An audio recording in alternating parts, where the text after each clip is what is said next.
Every nation has a dark side of their history. One of the darkest historical events on the African continent is the transatlantic slave trade.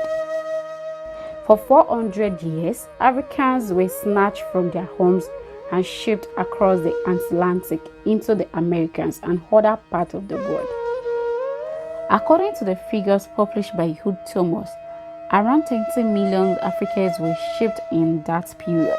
Among whom 11 arrived alive in Americas. Today I'll be visiting one of the slave ports here in Africa and share with you some of the unfortunate events that happens during the slave trade era. These events have been almost silenced by the media and could hardly come across in the most history books.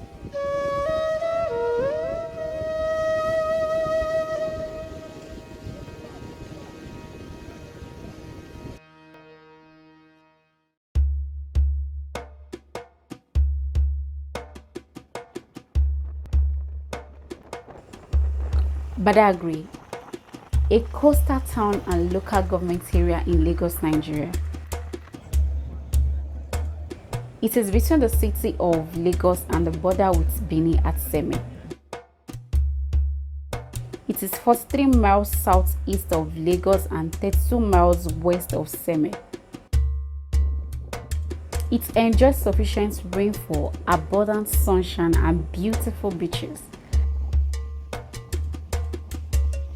This town is one of the towns across the world that played a very crucial role in the inglorious slave trade era. Badagry offers a grand history of this area through museums and monuments, some dating as far back as in 1845. The town served as a major outpost during the transatlantic slave trade.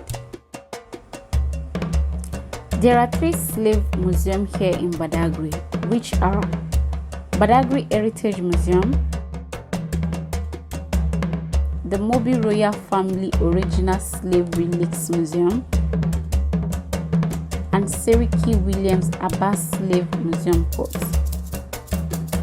So guys, I'm right in front of the Seriki Williams Abbas house, and this house right beside me is where they store slaves for days or months. So this place consists of 40 rooms, and each room there will be like 40 slaves in there. It consists of 40 rooms, each room about 3 meters by 3 meters. Originally had only one small window near the ceiling for ventilation, and up to 40 men and women and children were locked in there, sometimes even for months awaiting purchase by Europeans who arrived by ship. The rooms are crowded with people for weeks or months, without a toilet or other sanitary facilities, which means they mostly eat and sleep in their excreta for weeks or months.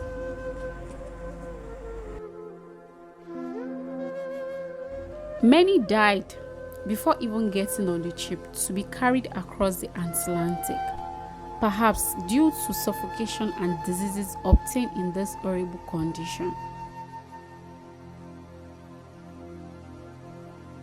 Slaves who become rebellious undergo severe torture in the barracoon, a Portuguese word meaning slave cell. And now I'm on my way to one of the slave cells to get more information on some of the instruments being used on the slaves. My stop is at the Mobile Slave Relics Museum, and I'm here with some curator to tell me more about it. I'm about to go in now for you guys to see what is happening inside this place. Hello, Patience. Yeah. How are you doing? I'm good. So can you please tell us about this chain that are here? Yeah, sure. This is the neck lock. Neck lock? Yeah, which the slaves will have around their neck. Okay. Working with this for 18 hours, and while traveling, this should be around them for 3 to 4 months before getting you to mean people are walking? Yes, with having this around their neck. Around their neck? Yeah. For how many hours, please? For 18 hours. 18 good hours? Yeah. Oh my God. You want to try it on?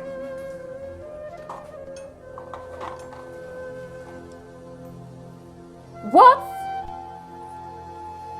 You mean people work with this thing for 18 hours? Yeah, in the farm.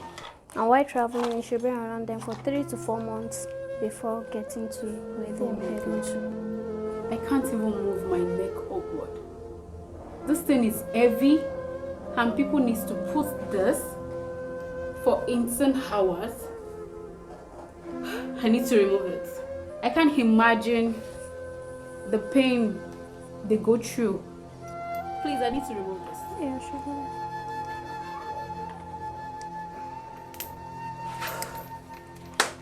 Oh my god. And here we have the mouth clip in which they used on the lips of the slaves because they pierce their lips up and down.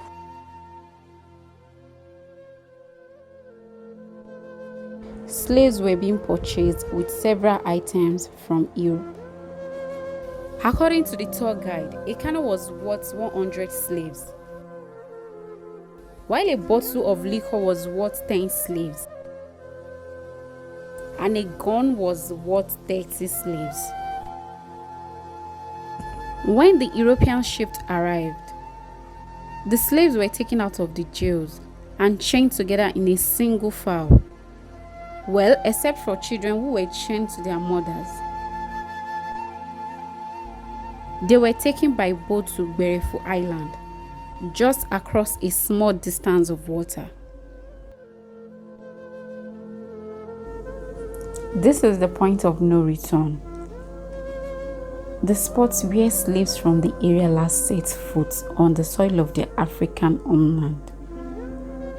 The point of no return was the slave trade last stop on the African continent. Slaves walk along the beach, hands and feet chained to the Atlantic Ocean. About halfway into the walk, there is the slave spirit attenuation well. All the chiefs in Badagry dealing in slave business came together and cast a spell in this well. A kind of a black magic, which brings forgetfulness, so they will not record their first days on the ship, leaving the slave with no connection to anything but the lives they had been sold into. The slaves recite the following: I am leaving this land. My spirit live with me. I shall not come back now. My shackles do not break. It is the shackles that hold the ship down. My ancestors bear me witness. I shall not return. This land shall depart. My soul do not revolt. My spirits go along with me. I depart to that land unknown. I shall not return.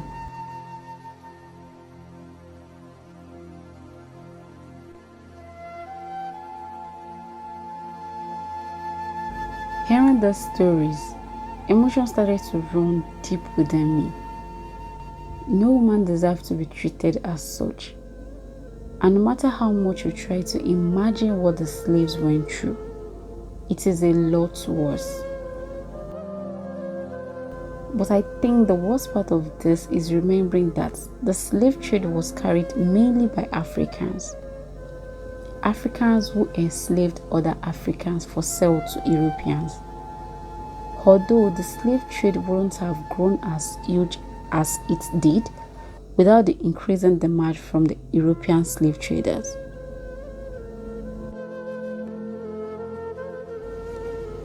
Right here at the shores of the Atlantic Ocean, the view looks so beautiful and relaxing to me and everyone visiting here.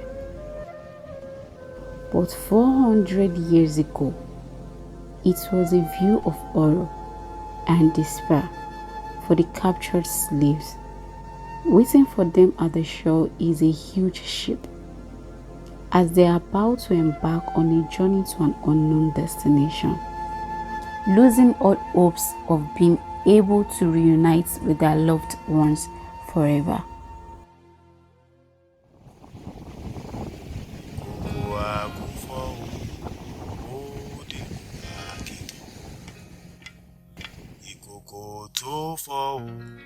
ó ti dèrò àkìtàn o. Mọ̀nàmọ́ná yalugi oró wọnú ìlú o. Ìtìjú bí aṣọ àkísà ńlọ́mọ rí o. Ó dọ̀rọ̀ àgbààgbà o. Ó dẹrù fọ́lọ́gbọ́n. Ó dọ̀wọ́ àwọn àgbà o. Ó dẹrù fọ́lọ́gbọ́n.